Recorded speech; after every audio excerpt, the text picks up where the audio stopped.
అందరికీ నమస్తే. Welcome to the Telugu టెటా ఛానల్. ఈరోజైతే మనకు ఆంధ్రప్రదేశ్లో మనకి పాలిసెట్ ఎగ్జామ్ అయితే కండక్ట్ చేయడం జరిగింది. సో 2024 పాలిసెట్ క్వశ్చన్ పేపర్ అయితే మీకు స్క్రీన్ పైన కనిపిస్తుంది. ఇందులో ఉండేటటువంటి మ్యాథ్స్, ఫిజిక్స్, కెమిస్ట్రీ సంబంధించినటువంటి క్వశ్చన్స్ అయితే ఈ వీడియోలో రివ్యూ చేద్దాం. మీరు ఎవరైనా ఫస్ట్ టైం చూస్తుంటే ఛానల్ని సబ్స్క్రైబ్ చేసుకోండి. అదేవిధంగా బెల్ ఐకాన్లో ఆల్ నోటిఫికేషన్ ఎనేబుల్ చేసుకోండి. ముందుగా చూద్దాం. ఫస్ట్ క్వశ్చన్ చూసినట్లయితే 4, 2 ఆర్డర్ పేరు 4, 2, 3 -k అనే బిందువులను కలిపే సరళరేఖ వాలు -2 అయితే k విలువ ఎంత? సో వాలుకు ఫార్ములా మనందరూ తెలిసిందే, y2 - y1 x2 - x1 అనుకుందాం. సో y2 అంటే k k కాబట్టి -k -2 3 - 4 మీకు ఏమొచ్చాడు ఇక్కడ -2. దీన్ని సింప్లిఫై చేశారనుకోండి.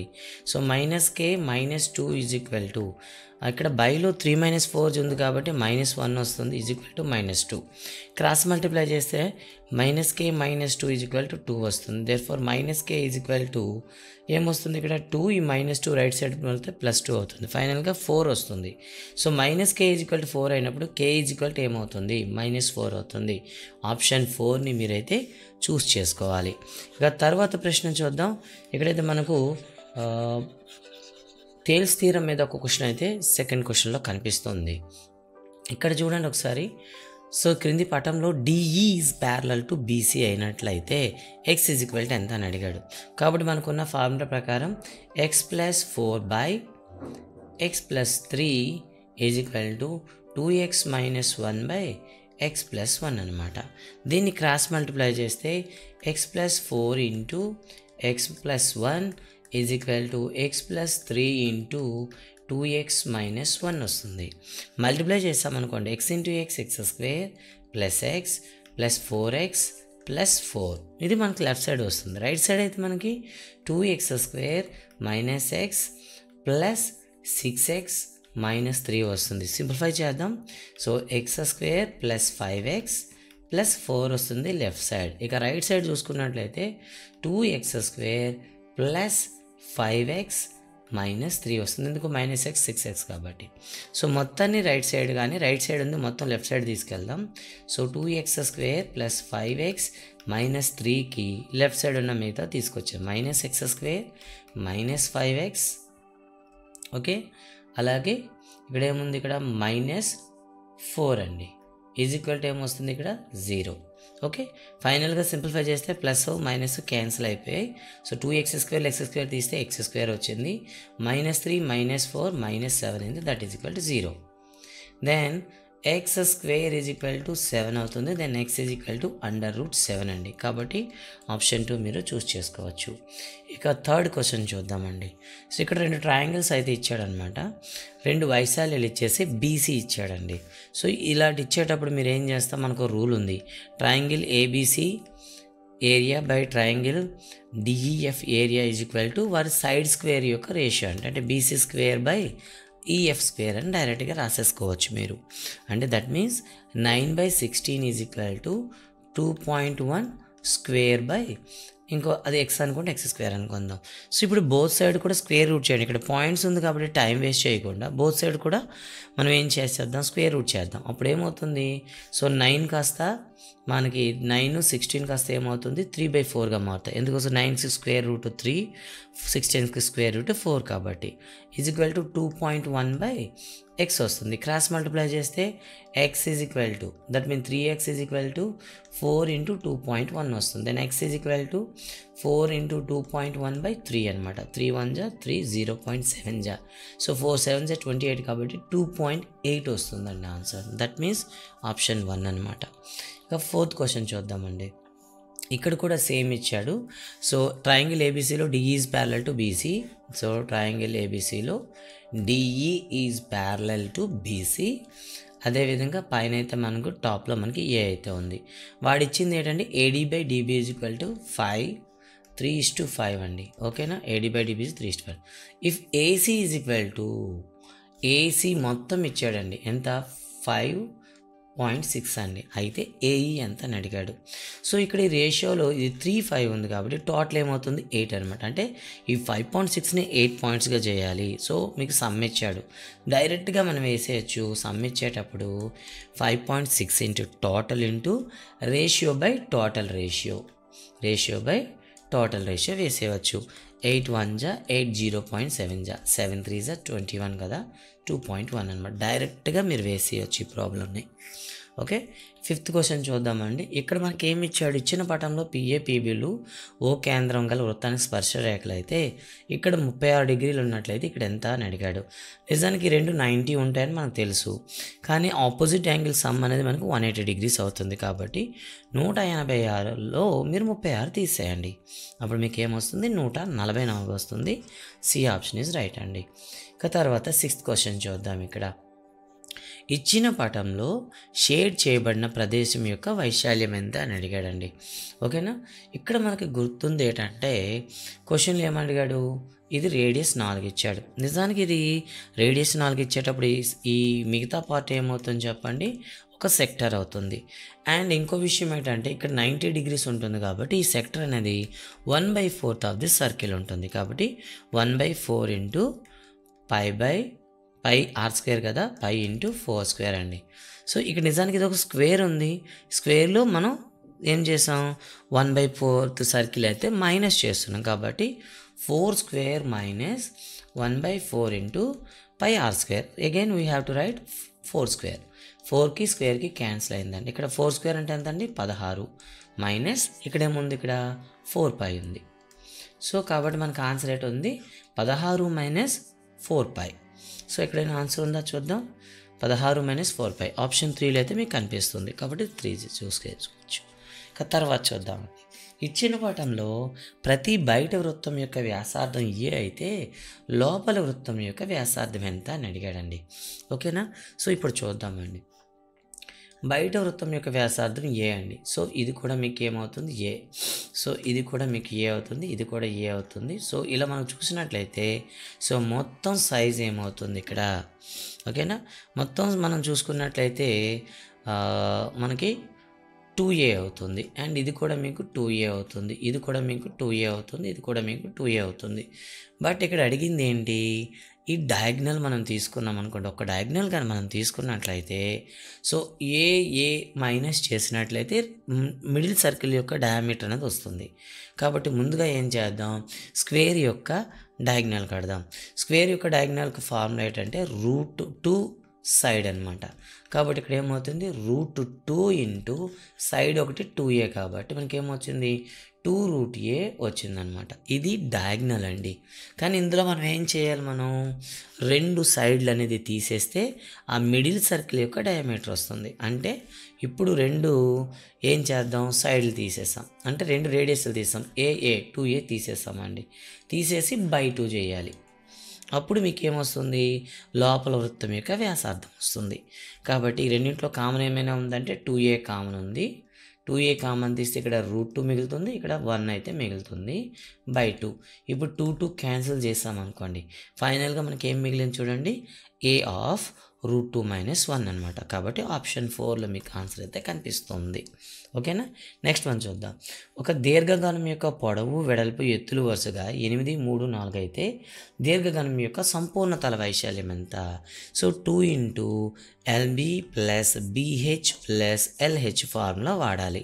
So 2 into 8 3 24 plus 3 4 12 plus 8 4 32. So మళ్ళీ 2 ఆఫ్ 12 36 అలాగే 32 అండి. మొత్తం ఏమవుతుంది 36 ప్లస్ 32 68 అవుతుంది. సో 68 రెళ్ళ చూస్తే 16. సో 136 సెంటీమీటర్ స్క్వేర్ వస్తుంది. కాబట్టి ఆప్షన్ 3 రైట్ ఆన్సర్ అండి.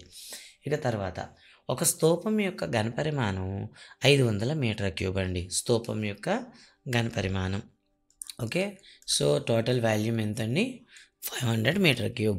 సో భూవైశాల్యం 25 మీటర్ స్క్వేర్. అంటే ఇప్పుడు సైడ్ యొక్క ఏరియా మనకి బేస్ ఏరియా ఎంత అంటే 25 మీటర్ స్క్వేర్ అయితే దాని ఎత్తు ఎంత అవుతుంది. సో ఇక్కడ మనకు ఫార్ములా తెలియాలి. వాల్యూమ్ ఆఫ్ ది సిలిండర్ ఏమవుతుంది చెప్పండి, πr² h అండి. ఇక్కడ πr² అనేది ఏమవుతుంది, మనకి బేస్ ఏరియా అవుతుంది. ఇక్కడ బేస్ ఏరియా ఇచ్చేసాడు 25 metre square into H is equal to 500 metre cube అండి. సో మనకు కావాల్సింది హెచ్ కాబట్టి 500 metre cube by 25 metre square. So cut చేస్తే క్యూబ్ పోతుంది, 25 1 25 20 అంటే 20 మీటర్స్ వచ్చింది. కాబట్టి ఆప్షన్ 1 అయితే చూస్ చేసుకోవచ్చు. తర్వాత చూడండి ఒకసారి secant theta plus tan theta is equal to K అయితే secant theta minus tan theta is equal to direct formula ఇది. Secant square theta minus tan square theta is equal to 1 అని తెలుసు. సో అలా చూసుకున్నట్లయితే డైరెక్ట్గా దీని ఆన్సర్ 1/k అవుతుంది. Option 2 అండి. తర్వాత sine alpha plus sine beta plus sine gamma is equal 3 అయితే cos alpha plus cos beta plus cos alpha is equal to ఏమవుతుంది అని అడిగాడండి. సో ఇక్కడ ఈ క్వశ్చన్లో మనం చూసినట్లయితే సో 3 సింగిల్ రావడానికి అవకాశం ఉండే సందర్భం ఏమైనా ఉందా అంటే మనకి సైన్ ఆల్ఫా అనేది మనకి ఇక్కడ 3 కూడా మనకి 3 రావడానికి అవకాశం ఉండేది ఎప్పుడంటే sine theta is equal to మనకి 1 అవ్వాలి. ఎందుకంటే మ్యాక్సిమం అయ్యేది 1 అయ్యేటప్పుడు మాత్రమే ఇక్కడ మీకు 3 వస్తుంది. ఇంకా ఏ కండిషన్లో కూడా మీకు సైన్ వాల్యూలు అనేవి 3 రావడానికి ఛాన్సెస్ లేవు. ఎందుకు చెప్పండి, సైన్ యొక్క రేంజ్ -1 నుండి +1 వరకు ఉంటుంది. అలా అనుకుంటే ఇక్కడ ఆల్ఫా ప్లేస్లో మీరు ఏం వేసుకోవాలి, ఖచ్చితంగా 90 డిగ్రీసే వేసుకోవాలి. ఇలా 90 డిగ్రీస్ వేసుకున్నప్పుడే మీకు 3 వస్తుంది. యాజ్ సేమ్ మీరు ఒకవేళ కాస్ 90లు 3 వేసుకున్నారనుకోండి 3 కూడా 0నే వస్తాయి. కాబట్టి ఆప్షన్ 1 అయితే మీరు చూస్ చేసుకోవచ్చు. ఇక తర్వాత మనం చూసినట్లయితే tan 48 tan 23 tan 42 tan 67 is equal to ఎంత అని అడిగాడు. సో tan 48 అలాగే tan 42 ఈ రెండు కూడా మనకి ఏమవుతాయి 1 అవుతాయి. ఎందుకంటే ఇది 90 - 40 రాశారనుకో కాట్ అవుతుంది. అలాగే tan 23 అండ్ tan 67 కూడా 1 అవుతుంది. సో 1 × 1 1 వచ్చింది. అంటే మీకు ఏమొచ్చింది tan a + 30 degrees is equal to మీకు 1 వచ్చింది. సో అలాంటప్పుడు మనకి 1 వచ్చే సందర్భం tan 45 సందర్భం ఉంది. అలాంటప్పుడు a + 30 ఈజ్ ఈక్వల్ టు ఎంత 45. Then a is equal to 45 - 30 చేస్తే మీకు 15 వస్తుంది. ఇక తర్వాత ఈ ప్రశ్న చూద్దామండి. a sin 45 is equal to b cosec 30 అని ఇచ్చాడనమాట. సో ముందుగా వాల్యూస్ వేసేద్దాం. sin 45 is equal to so √2 that mean 1/√2 and అదేవిధంగా cosec 30 అండి. సో మనకి sin 30 ఈజ్ ఈక్వల్ టు 1/2 కాబట్టి cosec 30 ఈజ్ ఈక్వల్ టు 2 అవుతుంది, అంటే 2b అవుతుంది. సో మనకు కావాల్సింది ఏంటి, ఇక్కడ a/b కావాలి. a/b ఈజ్ ఈక్వల్ టు ఈ √2 రైట్ సైడ్ పంపిస్తే 2 × √2 అవుతుందండి. ఓకేనా. సో ఇప్పుడు అడిగిన క్వశ్చన్ ఏంటి, సో a⁴/b⁴ దట్ మీన్స్ 2√2 అండి. ఇప్పుడు 2⁴ అండ్ √2⁴. √2⁴ చేస్తే మీకు ఏమొస్తుంది 2² వస్తుంది, అంటే 2 కలిస్తే మనకి 6 వస్తుంది. That means 4th option is the right answer. ఇక తర్వాత sin² θ plus cosec² θ is equal 6 then sin θ plus cosec θ is equal to ఏమని అడిగాడు అనమాట. ఓకేనా. ఈ క్వశ్చన్ చూద్దామండి ఒకసారి. ఫస్ట్ ఆఫ్ ఆల్ మీరు ఏం చేయాలంటే sin² θని అదేవిధంగా cosec² θని స్క్వేర్లో ఉంది కదా దాన్ని నార్మల్గా కన్వర్ట్ చేస్తే రూట్ కడితే ఏమైనా అవకాశం ఉందేమో చూద్దాం. సో ఇక్కడ చూద్దాం. సో sin² θ ప్లస్ cosec² θ ఇచ్చారండి. సో కాబట్టి దీన్ని ఏం చేద్దాం, ఈజ్ ఈక్వల్ టు మనకి 6 కాబట్టి బోత్ సైడ్స్ కూడాను 2 sin θ cosec θ యాడ్ చేద్దామండి. 2 sin θ cosec θ యాడ్ చేస్తే sin θ cosec θ క్యాన్సిల్ అయిపోతుంది. సో ఫైనల్గా రైట్ సైడ్ అయితే మీరు 2 రాయండి, లెఫ్ట్ సైడ్ అయితే మీరు sin² θ plus cos² θ plus 2 sin θ cosec θ అయింది. దీన్ని ఎలా రాయొచ్చు మనం, sin θ plus cos θ cosecant θ whole square అని రాసుకోవచ్చు. At the same time that is equal to right side ఏమేమి చెప్పండి ఒకసారి. మీకు ఆల్రెడీ 6 ఉంది, ఇప్పుడు 2 యాడ్ చేసినాం 8 అయింది. సో బోత్ సైడ్స్ కూడా స్క్వేర్ రూట్ చేశారనుకోండి, అప్పుడు sin θ plus cosecant θ is equal to √8 అండి. దీన్ని ఏం రాయొచ్చు 4 × √2 రాయొచ్చు. ఫైనల్గా 2√2 వస్తుంది. Option 2 is the right answer అండి. ఇక తర్వాత ఒక చెట్టు గాలికి విరిగింది, దాని విరిగిన పైభాగం అడుగు భాగం నుండి 10 మీటర్ల దూరంలో ఉంది. ఓకే, 10 మీటర్ల దూరంలో పడింది. ఇది 10 మీటర్లు అండి. అలాగే నేలను తాకిన చోట 45 డిగ్రీలు చేస్తూ ఉంది. ఓకేనా. చెట్టు యొక్క మొత్తం ఎత్తు ఎంత అని అడిగాడు. సో ఇది 10 మీటర్ల దూరంలో ఉంది కాబట్టి ఇక్కడ 40 ఇచ్చాడు కాబట్టి డైరెక్ట్గా మీరు tan θ అప్లై చేయండి. సో tan θ అప్లై చేసామనుకోండి ఏమవుతుందని చెప్పండి. So tan 45 degrees is equal to so opposite side by ఎడ్జెంట్ side అనమాట. ఓకేనా. సో ఇక్కడ 10 వచ్చింది అండ్ ఇది కూడా మనకు 10 వస్తుంది. అంటే చెట్టు హైట్ మీకు 10 మీటర్లు అని తెలిసిపోయింది. అంటే ఇది మిగిలి ఉన్న చెట్టు భాగం. ఇక పడిపోయిన చెట్టు భాగం రావాలి. సో ఇక్కడ మీరు ఏం చేస్తారు, 2 వచ్చాయి కాబట్టి డైరెక్ట్గా మీరు పైథాగరస్ థీరం వాడండి. 10 స్క్వేర్ ప్లస్ 10 స్క్వేర్ రూట్ చేయండి. ఫైనల్గా ఏమొస్తుంది, √200 వస్తుంది. అంటే 2 మనకేమొస్తుంది 10 × √2 వస్తుంది. కానీ క్వశ్చన్లో ఏమడిగాడు, టోటల్ హైట్ అడిగాడు. అంటే 10√2 + 10 అనమాట. ఇప్పుడు 10 కామన్ తీస్తామనుకోండి 2 + 1 అనమాట. సో ఫైనల్గా ఏమొచ్చింది 10/1 + √2. సో ఆప్షన్ 3లో మీకు ఆన్సర్ కనిపిస్తుంది. H1 H2 హైట్లు ఉండేటటువంటి ఓకే 2 గోపురాలు వాటి పాదాలను కలిపే రేఖాఖండం మధ్య బిందువు నుండి వాటిని చూసినట్లయితే ఒకటి 30 డిగ్రీలోను ఒకటి 60 డిగ్రీలోను కనిపించింది అనుకుందాం. అయితే వాటి H1:H2 ఎంత అని అడిగాడు. సో కిందన మనకి 2 ఎక్స్లే కాబట్టి సో మీరు tan అప్లై చేయండి. సో ఒకటి 60 డిగ్రీసు ఒకటి 30 డిగ్రీసు. ముందుగా లెఫ్ట్ సైడ్ చూసుకున్నట్లయితే tan 60 = H2/x అండి. సో ఫైనల్గా ఏమొచ్చింది √3 వచ్చింది కదా. సో ఇప్పుడు మనం x క్యాలిక్యులేట్ చేసేద్దాం. x ఏమొస్తుంది ఇక్కడ H2/√3 వస్తుంది. క్రాస్ మల్టిప్లై చేస్తే √3 అండి. సో రైట్ సైడ్ మనం చూసుకున్నట్లయితే ఏమొస్తుంది x √3H1 వస్తుందండి. ఓకేనా. సో ఇది మనకి 2 సమానంగా ఉంటాయి కాబట్టి 2 xలు ఈక్వల్ కాబట్టి H2/√3 √3H1 అని రాస్తాం. సో మనకు అడిగింది ఏంటి H1/H2 కాబట్టి ఇప్పుడు ఒకవేళ మనం దీన్ని క్రాస్ మల్టిప్లై చేసేద్దాం. చేసినట్లయితే 3H1 = H2 వస్తుంది కదా. ఈ H2ను లెఫ్ట్ సైడ్ తీసుకురండి, 3ని రైట్ సైడ్ తీసుకెళ్ళండి. అప్పుడు H1/H2 = 1/3 అవుతుంది. That means H1:H2 = 1:3. Option 4 is the right answer అండి. ఇక తర్వాత ప్రశ్న చూద్దాం. ఒక ప్రశ్నకు సమాధానం అంచనా వేయడానికి సంభావ్యత x/12. Okay, accepted. అంచనా వేయలేకపోవడానికి సంభావ్యత 5/8. అయితే వేయలేకపోవడానికి ఉన్న సంభావ్యత 5/8 కాబట్టి వేయడానికి సంభావ్యత ఏమవుతుంది. సో మనకు ఒక క్వశ్చన్ ఉంది, probability of E = 1 - probability of E0 అనే ఫార్ములా ఉంది. సో దేర్ఫోర్ ఇక్కడ మనం క్యాలిక్యులేట్ చేస్తే 1 - 5/8 = 3/8. సో క్వశ్చన్లో వాడిచ్చింది ప్రాబిలిటీ x/12 అనమాట. సో ఈ 2 ఈక్వల్ చేసేయండి. సో క్రాస్ మల్టిప్లై చేసినట్లయితే సో x సో 36/8 వస్తుంది అనమాట. 36/8. దీన్ని ఒకవేళ మీరు 4 చేత క్యాన్సిల్ చేస్తే 4 2s 4 9s సో 9/2 వచ్చింది. ఇంకా దీన్ని సింప్లిఫై చేస్తే 9/2 = 4.5. సో ఆప్షన్ 1 అయితే సరిపోతుంది. తర్వాత ఒక బాక్స్లో 24 బంతులు ఉన్నాయి. అందులో x ఎరుపు, 2x తెలుపు, 3x నీలం ఉన్నాయి. అయితే టోటల్ ఎన్ని అవుతాయండి. So x + 2x + 3x = 24. ఫైనల్గా మీకు 6x = 24 అయితే x = 24/6 = 4. అంటే x 4 వచ్చింది కాబట్టి x అంటే 4 ఎరుపు బంతులు ఉన్నాయి, 8 తెలుపు బంతులు ఉన్నాయి, 12 నీలం బంతులు ఉన్నాయి.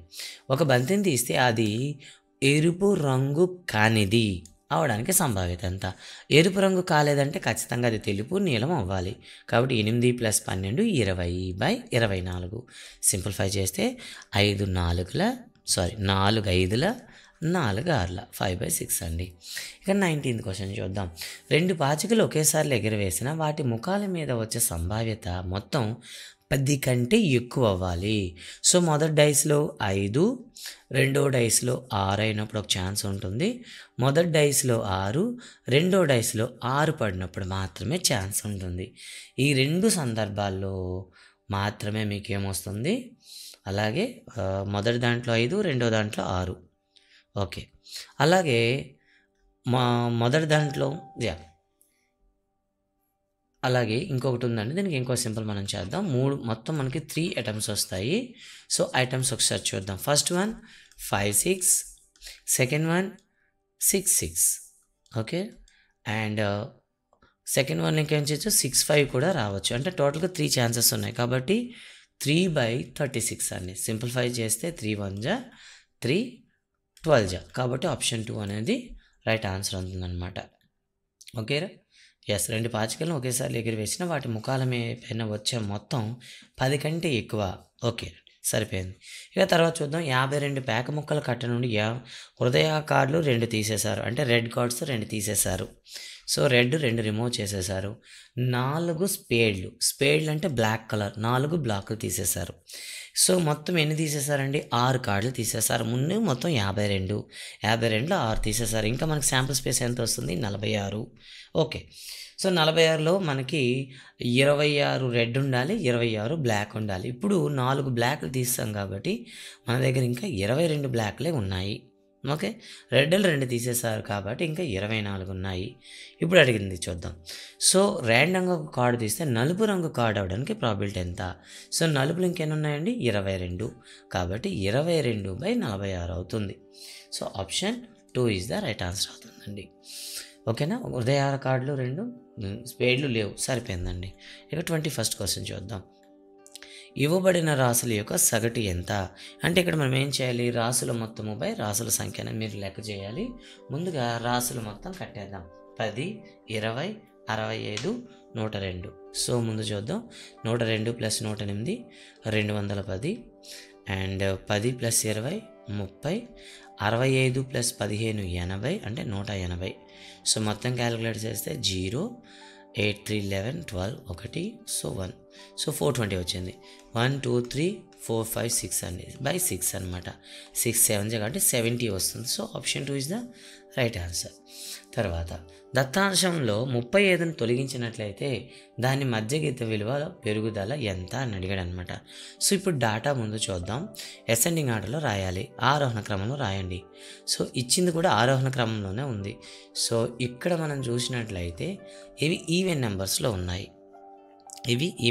ఉన్నాయి, కాబట్టి మధ్యగతం కావాలంటే ఏం చేస్తాం, రెండింటి యొక్క సగటు రాస్తాం. అంటే ఎంత, 36 + 37/2 అంటే 36.5 వస్తుంది. ఇప్పుడు 35 తీసేసాం. ఓకే, 35 తీస్తాం. ఇప్పుడు మధ్యగతం ఎంత అవుతుంది చూడండి, ఇటువైపు 3 ఉన్నాయి, ఇటువైపు 3 ఉన్నాయి, అంటే 37 అవుతుంది. ఓకేనా.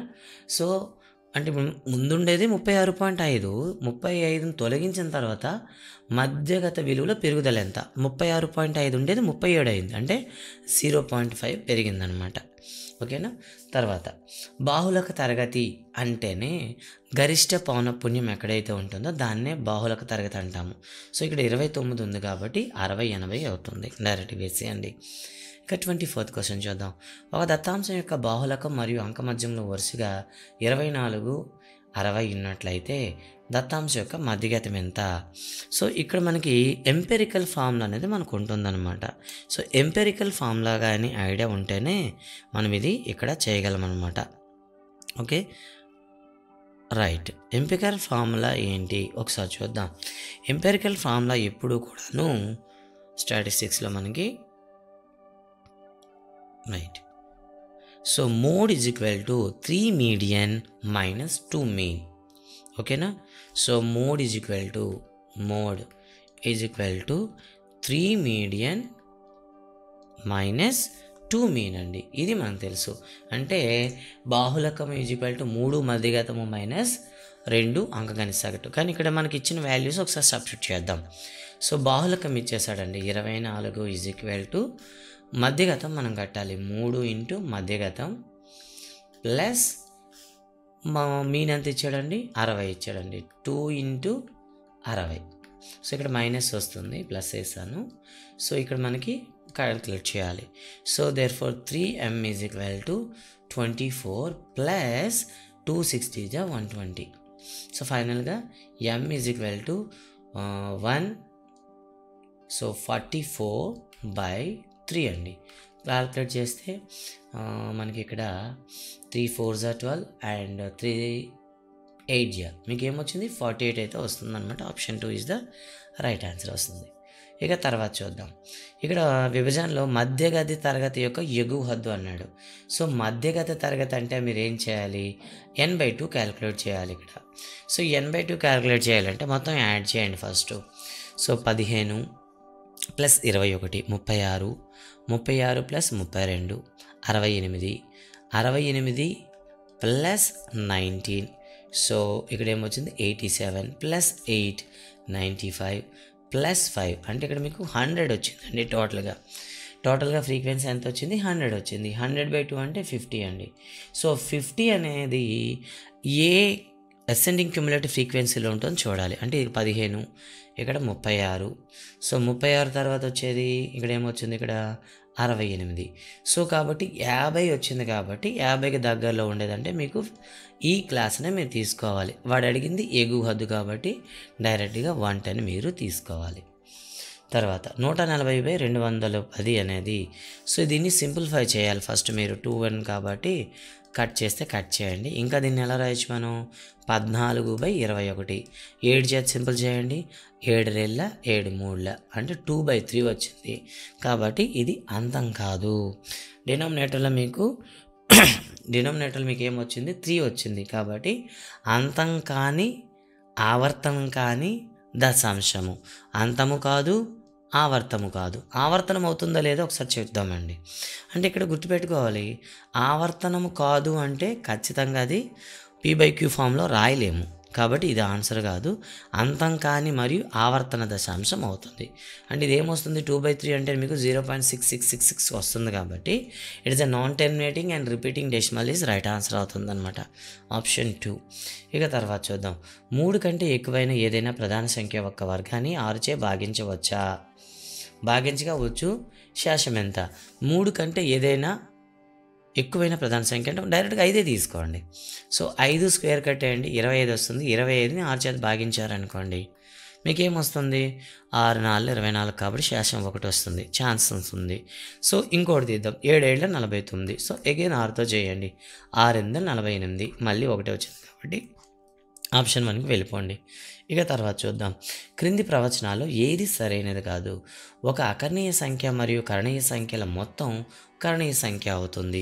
ఎస్, ఇట్స్ ట్రూ అవుతుంది. 2 కరణీయ సంఖ్యల మొత్తం ఒక కరణీయ సంఖ్య కానవసరం లేదు. 2 కరణీయ సంఖ్యల మొత్తం ఎల్లప్పుడూ కరణీయ సంఖ్య అవుతుంది. సో ఇది తప్పు. ఓకేనా. తర్వాత ఒక శూన్యేతర అకర్ణీయ సంఖ్య మరియు కరణీయ సంఖ్య లబ్ధం ఒక కరణీయ సంఖ్య అవుతుంది. Yes, it's true. 2 కరణీయ సంఖ్య లబ్ధం ఎల్లప్పుడూ కరణీయ సంఖ్య అవుతుంది. ఇది తప్పు. ఓకేనా. ఇక్కడ మనకు 2 అయితే ఉన్నాయన్నమాట. 2 కరణీయ సంఖ్యల మొత్తం ఒక కరణీయ సంఖ్య కానవసరం లేదు. ఇక్కడ చూస్తే 2 కరణీయ సంఖ్య లబ్ధం ఎల్లప్పుడూ ఒక కరణీయ సంఖ్య అవుతుంది. సో ఇక్కడ మనకి 2 ఆప్షన్స్ అయితే ఉన్నాయి. Which one is not correct? 2 కరణీయ సంఖ్యల మొత్తం ఒక కరణీయ సంఖ్య కానవసరం లేదు. సో దీనికి 2 ఆన్సర్లు ఉన్నాయండి. 2 కరణీయ సంఖ్యల లబ్ధం ఎల్లప్పుడూ కరణీయ సంఖ్య అవుతుంది. సో ఈ స్టేట్మెంట్ తప్పండి. 2 కరణీయ సంఖ్యల లబ్ధం ఎల్లప్పుడూ కరణీయ సంఖ్య అవుతుంది అన్నట్టు తప్పుడు. ఎందుకంటే √2 2 కరణీయ సంఖ్యలు తీసుకున్నాం, మనకేమొస్తుంది, 2 వస్తుంది, అంటే అకరణీయ సంఖ్య అవుతుంది. సో ఇక్కడ 2 ఆప్షన్స్ అయితే ఉన్నాయి. సో ఇది మనకి రేపు కీ వచ్చిన తర్వాత దీని మీద రివిజన్ చేయొచ్చు. మేబీ యాడ్ స్కోర్ రావడానికి ఛాన్సెస్ ఉన్నాయి. ఓకేనా. యాడ్ స్కోర్ చూడండి, ఛాన్సెస్ ఉన్నాయి. ఎందుకంటే ఇక్కడ 2 ఆన్సర్లు మనకి ఆప్షన్స్ అయితే ఉన్నాయన్నమాట. సో ఆప్షన్ 2 ఉంది, ఆప్షన్ 4 ఉంది. యాడ్ స్కోర్ ఇచ్చే అవకాశాలు అయితే ఉన్నాయి. సో గసాబ్ అడిగాడండి, 306 675 గసాబ్ అడిగాడు. మీరు హెచ్సిఎఫ్ అనేది డైరెక్ట్గా 57ని 306 చేత డివిజన్ మెథడ్లో చేయండి. సో 2 జా 618 కదా. ఓకే, 17 తీస్తే 9, ఇక్కడ మనకి 3 ఉంటుంది. ఓకే, 39 వచ్చింది. అగైన్ 306 చేయండి. సో 9 జా సరిపోతుందా? సరిపోదు. ఓకే. సో దీన్ని మనం 38తో మనం చూద్దాం ఒకసారి. 38 7 జా చూద్దాం ఒకసారి ఏమొస్తుందో. Right, 1 second. 38 7 జా. సో 38 7 జా సరిపోదు, 8 తీసుకుందాం. 8 తీసుకుందామండి. సో 304 అండి. సో తీసినట్లు ఏమొస్తుంది, ఇక్కడ మీకు 2 వస్తుందండి. Okay, 39 right, 1 second. 657 మైనస్ ఇక్కడ మనం చిన్న తప్పు చేసామండి. సో ఇక్కడ మనకి 306 కదా, సో మనమైతే 8 వేసి చేసామన్నమాట. చిన్న ఎర్రర్ జరిగింది, మళ్ళీ రిపీట్ చేస్తాను. సో 657 డివైడెడ్ బై 306 ఇంటూ 2గా చేసామనుకోండి 612 వస్తుంది. సబ్స్ట్రాక్ట్ చేస్తే 545 వచ్చింది. అగైన్ 306 అండి. ఓకేనా, 306ని 45 చూద్దాం. 45 6 చూద్దాం. ఓకే రైట్ అండి. సో ఇక్కడ మనం 45 6 చూసినట్లయితే 270 వస్తుందండి. 270 తీసామనుకోండి ఇక్కడ 36 వస్తుంది. ఓకేనా, 45 అండి. సో 1 36 అండ్ 9 వచ్చింది, 9 36 4 వచ్చింది, కాబట్టి ఆన్సర్ 9 వస్తుందండి. ఇక లాగ్ 32 ఉందండి. సో డైరెక్ట్గా ఇది మీకైతే సో లాగ్ 32 కదా, 32ని మీరు 2/5గా రాయొచ్చు. సో 5 log 2/2 వస్తుంది. సో 2/2 = 1 కాబట్టి 5 ఈజ్ ద ఆన్సర్. తర్వాత చూద్దాం. ఇక్కడండి ఇంపార్టెంట్ క్వశ్చన్ అనమాట. ఇక్కడ క్రింది వానిలో ఏది సరి అయినది కాదు. ఓకేనా, సో 3 4 అనేది ఒక సెట్ రూపంలో ఇచ్చండి. మీకు నిన్ననే మీకు ఏపీఆర్జెస్లో కూడా ఇదే క్వశ్చన్ వచ్చింది. ఈ సెట్ అనేది ఒక ఎలిమెంట్గా ఉంది కాబట్టి ఈ ఎలిమెంట్ అనేది దీనికి చెందుతుంది, రైటే. ఈ ఎలిమెంట్ అనేది సబ్సెట్ ఒక సెట్ రూపంలో అవుతుంది, ఇది కూడా కరెక్టే. బట్ 3 4 ఈజ్ ఎ సబ్సెట్ ఏ అన్నాడు, ఇది రాంగ్ అండి. ఏపీఆర్జెస్లో నిన్ననే అడిగాడు, కాబట్టి option 3 is the right answer అండి. తర్వాత చూద్దాం. 2 సమతులు ఏబీలు వరుసగా 3 6 మూలకాలు కలిగినట్లయితే యూఎన్బిలో ఉండగల గరిష్ట మూలకాల సంఖ్య. అంటే ఇక్కడ కనిష్ట మూలకాలు అంటే ఒకవేళ సబ్సెట్ అయిందనుకోండి, ఓకేనా, సబ్సెట్ అయితే 3 ఉంటుంది. ఒకవేళ 2 డిస్జాయింట్స్ అయ్యాయి అనుకోండి అప్పుడు 9 ఉంటుందండి. కాబట్టి వాడు ఏం అడిగాడు, గరిష్ట, అంటే option 1 is the right answer అండి. ఇక తర్వాత చూద్దాం. అనే సమితికి ఉపసమితుల సూత్రం ఏంటంటే 2n. సో కాబట్టి 2² = 4 అండి. క్రింది వాను ఏది బహుపది? బహుపది అంటేనే అది రూట్లో ఉండకూడదు, డినామినేటర్లో ఉండకూడదు. సో రూట్లో ఉంది ఇది కాదు, డినామినేటర్లో ఉంది ఇది కాదు, ఇక్కడ కూడా డినామినేటర్ ఉంది కాదు, కాబట్టి option 3 is the right answer అండి. ఇక 35కి వద్దాం. ఆల్ఫా బీటాలు అయితే మూలాల మొత్తం అన్నాడు. మూలాల మొత్తం -b/a కాబట్టి -1/6 అండి. కాబట్టి option 2 is the right answer. బహుపది యొక్క శూన్యాలు సమానాలైతే కండిషన్ ఏంటి గుర్తుపెట్టుకోవాలి. సో ఖచ్చితంగా బహుపది యొక్క మూలాలు సమానాలైతే b² - 4ac = 0 అవ్వాలి. b² - 4ac = సమానం అవ్వాలి. ఎప్పుడు సమానాలు అవుతాయి? సో ఎయిదర్ ఏసీలు అనేవి 2 పాజిటివ్ అయిన అవ్వాలి, లేదా 2 నెగిటివ్ అవ్వాలి. అయినప్పుడు మాత్రమే ఇక్కడ మైనస్ అనేది అప్లికేబుల్ అవుతుంది, లేదా మైనస్ అనేది అప్లికేబుల్ కాదు. కాబట్టి సి అండ్ ఏ ఒకే గుర్తును కలిగి ఉండాలి. కాబట్టి option 2 is the right answer అండి. తర్వాత క్యూబిక్ పాలినామిల్ ఇచ్చాడు. Alpha beta plus beta plus alpha gamma. So డైరెక్ట్గా ఏమొస్తుందండి, దీనికి c/a వస్తుంది. సి ప్లేస్లో మీకు 7 ఉంది, ఏ ప్లేస్లో 4 ఉంది. సో కాబట్టి ఆన్సర్ ఏమవుతుంది, ఇక్కడ 7/4 అవుతుంది. కాబట్టి ఆప్షన్ 2 అండి. ఇక 38 ప్రాబ్లంకి వద్దాం. 2 ఇచ్చాడు. ఏకైక సాధనం ఉంటే కండిషన్ ఏంటి? a1/a2 is not equal to b1/b2 is not equal to c1/c2. But c1/c2 మనం ప్రయారిటీ ఇవ్వం కాబట్టి డైరెక్ట్గా ఇక్కడ పెట్టేయాలి. థర్డ్ వన్ చూద్దాం. 2000 రూపాయలు తీసుకొని ఒక బ్యాంకుకి వెళ్తే ఆమె క్యాషియర్ మొత్తం 50 రూపాయలు 100 రూపాయల నోట్లు ఇచ్చాడండి. అంటే టోటల్గా x + y, x అనేది 50 రూపాయల నోటు, y అనేది 100 రూపాయల నోటు అండి. అప్పుడు ఏమవుతుంది, 50x + 100y = 2000 అండి. టోటల్గా నోట్లు ఏంటండి, ఆమె మొత్తం 30 నోట్లు తీసుకుంది. అంటే x + y = మీకు 30 అండి. సో 2 కండిషన్స్ వచ్చేసాయి. కాబట్టి డెఫినెట్గా ఏం చేద్దామంటే 50తో మల్టిప్లై చేసేద్దాం.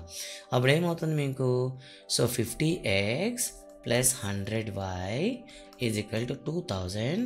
50 చేసామనుకోండి, 50x + 50y = 50 × 30, so 1500. So minus చేస్తాం కాబట్టి 2 క్యాన్సిల్ అవుతాయి. 50y = 500 అండి. Therefore y = 500/50. సో క్యాన్సిల్ చేస్తే 10 అండి. అంటే y అనేది 100 రూపాయల నోట్లు 10 అండి. అయితే మిగతా నోట్లు ఎన్ని అవుతాయి, 20 అవుతాయండి. కాబట్టి 20, 10 option 1 is the right answer అండి ఇక్కడ. తర్వాత 40 క్వశ్చన్ చూద్దాం. సమీకరణం 2 మూలాలు మరియు 2 మూలాలు ఉన్నాయి. p² = 4q అండి. p² = 4q అయితే ఇంకొక మూలం ఏమిటి అని అన్నమాట. అంటే 2 ఒక మూలం ఇచ్చేశాడు. 2 ఒక మూలం ఇచ్చేశాడు. అంటే ఇప్పుడు దీన్ని ఎలా ఉంది మనకి b² = 4ac రూపంలో ఉంది. అంటే b² - 4ac = 0 అని మనకు తెలిసిపోతుంది ఇక్కడ. ఓకేనా? అంటే మూలాలు ఇక్కడ ఎలా ఉన్నాయి? సమానాలుగా ఉన్నాయన్నమాట. ఎందుకు b² - 4ac = 0 కదా. అంటే ఇప్పుడు x యొక్క గుణకం ఏమీ లేదంటే 1 వేసుకున్నారనుకోండి. అప్పుడు p² అనేది ఏమవుతుంది? b² అవుతుంది. -4q అనేది ఏమవుతుంది? 4ac అవుతుంది. = 0. కాబట్టి రెండో మూలం కూడా మీకు 2 వస్తుంది. ఇక్కడ డైరెక్ట్గా వెళ్ళిపోవచ్చు మీరు ఇక్కడ నుండి. తర్వాత చూద్దామండి. అనే వర్గ సమీకరణం యొక్క మూలాల మొత్తము మరియు లబ్ధాల నిష్పత్తి ఎంత? మూలాల మొత్తం అండి 12/7. ఎందుకు? -b/a కాబట్టి -(-) ప్లస్ అయిపోతుంది బై c/a అండి 18/7 అండి. 7 7 క్యాన్సిల్ అయిందనుకోండి 12/18. 6 × 6 3. So 2:3 is the right answer అండి. తర్వాత 42. దీర్ఘచతురస్రం యొక్క పొడవు వైశాల్యం ఇచ్చాడు. దాని పొడవు వెడల్పు కంటే 6 మీటర్లు ఎక్కువ. సో అంటే ఇప్పుడు ఏముంది? వెడల్పు x అయింది అనుకోండి, పొడవు ఏమవుతుంది? x + 6 అవుతుంది. = 112 అనమాట. ఇది వర్గ సమీకరణం రాసామనుకోండి, x² + 6x - 112 = 0 అనమాట.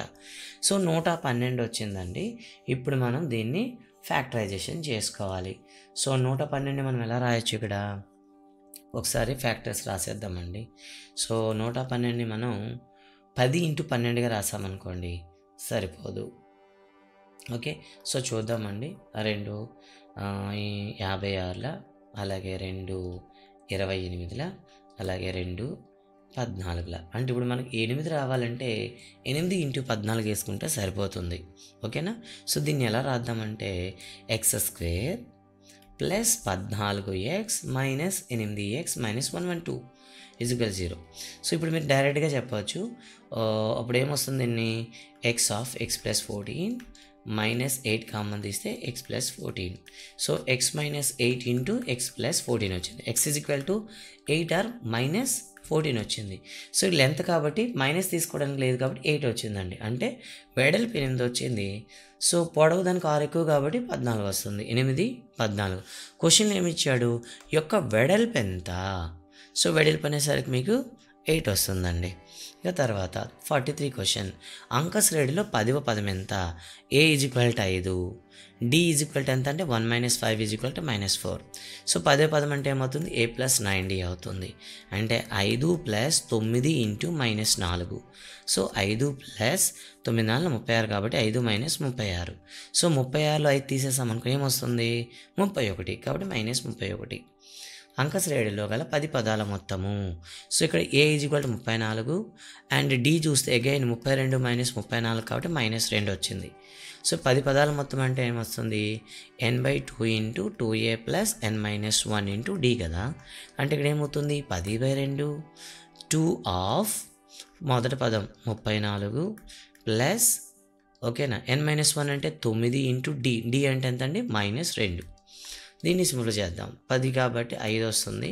2 34ల 68, అలాగే 9 × -2 -18. సో తీసేస్తే మీకు ఏమొచ్చింది? 5 × 50 వచ్చింది. సో 5 × 50 చేస్తే మీకు 250 వస్తుంది. కాబట్టి option 3 is the right answer. ఇక తర్వాత చూస్తున్నట్లు గుణశ్రేణిలో 12వ పదం ఎంత? సో a = 2 అని తెలిసింది. r = మీకు 1/2 అని క్లియర్గా తెలుస్తుంది. సో 12వ పదం అంటే ఏమవుతుంది? a × r⁴n - 1 కదా. That means a × 2 × 1/2 మనకేముంది? 12వ పదం అంటే 11 వస్తుంది. ఓకేనా?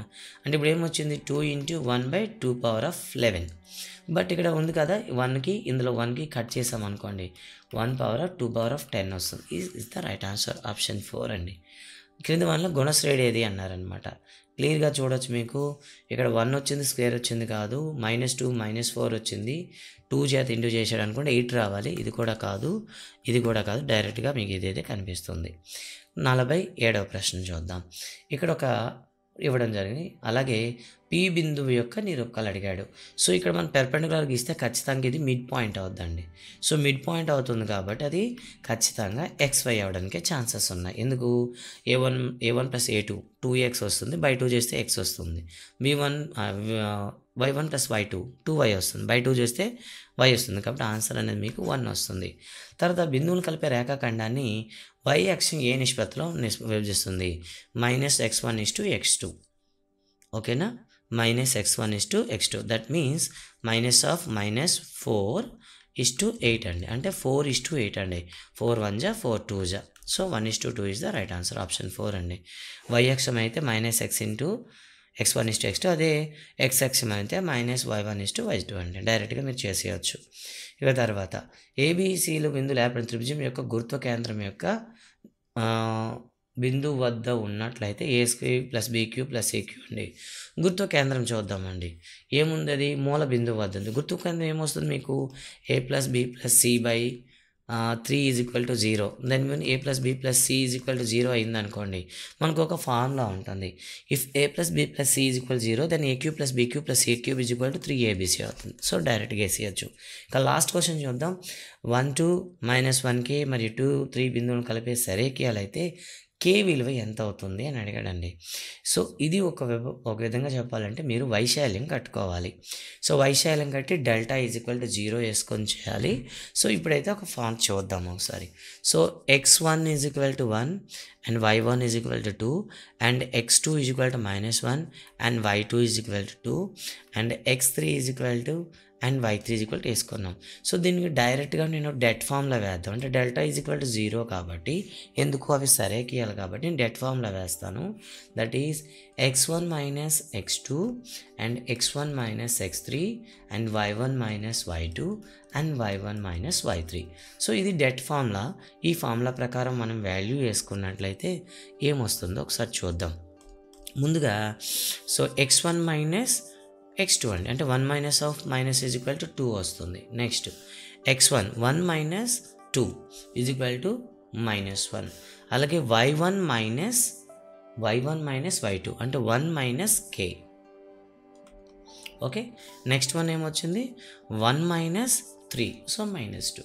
సో మనకి డెట్ కట్టేటప్పుడు 1 - K × -1 -2 × -2 ఇది డెట్ ఫార్ములా కదా. సో అలా అయితే -1 -1 + K -2 × 2 -2 -4 వచ్చింది = 0. సో రైట్ సైడ్ 4 పంపిస్తే అది సింప్లిఫై చేయండి. K + 3 = మనకి ఏమొస్తుంది? 0 వస్తుంది. ఓకే, దెన్ K మనకి -3 రావడానికి ఛాన్సెస్ ఉన్నాయి, బట్ ఇక్కడైతే ఛాన్స్ లేదు. ఓకే, క్వశ్చన్ అయితే మరోసారి ట్రై చేద్దాం. ఒకవేళ అవుతుందా లేదా. ఇంకేమైనా క్లూ ఇచ్చాడా వీడు? డిస్టెన్స్ కట్టుకోవడానికి ఇవ్వలేదు. రైట్, మళ్ళీ డెట్ ఫామ్లో ఒకసారి ట్రై చేద్దాం. ఒకసారి ఏరియా ఫామ్లో మీకు వచ్చిన దాని ప్రకారం అయితే లాంగ్ ఫామ్లో ఉంటుంది కదా. x1 of y2 - y3 plus x2 of y3 - y1 plus x3 of y1 - y2 = 0 అవ్వాలి. x1 అంటే 1, y2 - y3, K -3. ఎస్, ఇందాక ఇదే మనం చేసినట్టున్నాం తప్పు. K -3 ప్లస్ x2 అంటే ఎంత? -1, y3 అంటే 3 - y1 2. ఓకే, ప్లస్ x3 అండి. x3 అంటే ఎంత? 2 అండి. y1 అంటే ఎంత అండి? 2 అండి. 2 - K అండి. ఓకేనా, = 0 అవ్వాలి. సో అప్పుడు ఏమవుతుంది? K -3 3 - 2 చేస్తే 1 1 × -1 అగైన్ +1. అలాగే ఇక్కడ మీకు +4 -2K = 0. సో మళ్ళీ సింప్లిఫై చేద్దాం. K -3 + 5. ఓకేనా, ఇక్కడ మొత్తం మనకి -2K and -3 + 5 = 0. then -K + 2 = 0. then K = minus K is equal to -2 then K is equal to 2 అండి. So option 4 is the right answer. So ఇదండి మనకి మ్యాథ్స్లో ఉండేటటువంటి ప్రతి టాపిక్ని మీకు ఎక్స్ప్లెయిన్ చేయడం జరిగింది. నెక్స్ట్ వీడియోలో మీకు ఫిజిక్స్ అయితే రావడం జరుగుతుంది. సో వీడియోలో మీకు కామెంట్స్ కానీ లేదా ఎటువంటి సందేహాలు ఉన్నా కామెంట్ అయితే చేయండి. Thank you very much. జై హింద్.